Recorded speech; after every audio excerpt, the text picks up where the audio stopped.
Sound good? All right, so kind of the first thing, one of the things that we're starting to see more and more when I look at all those organizations and how they're looking at their diversity and inclusion initiatives, in many cases that involves talent, right? Diverse talent, folks from a multicultural background. We're seeing organizations are starting to adopt what I would call the diverse talent framework. And what we're finding is that this framework has 3 levels. And you can kind of see them based on this diagram. The first level is what I will call the level of building awareness. The companies are saying before we really get actively involved in looking at recruiting initiatives for diverse talent, retention initiatives for diverse talent, leadership development for this diverse population, we need a fundamental baseline of knowledge.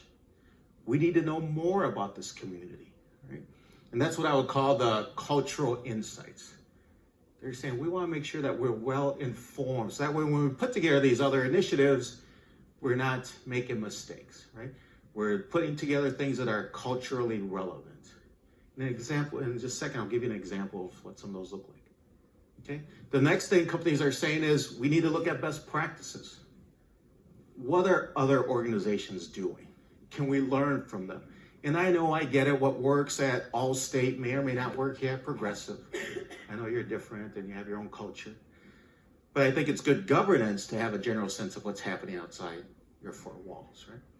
So that's the best practices part. And then the other part is kind of the trends. What are trending? What are some things, some topics, some issues that are trending in certain communities that we should know about? Because if it's trending externally, it might impact what we do internally.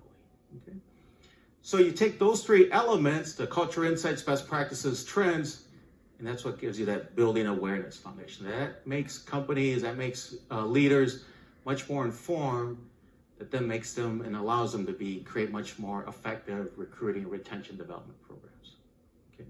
Because I would argue that even if you have some success in recruiting a diverse talent profile, if you're having some success in retention, if you're getting started on some leadership development programs, without that foundation, even if you have that success, you're not going to be able to sustain it.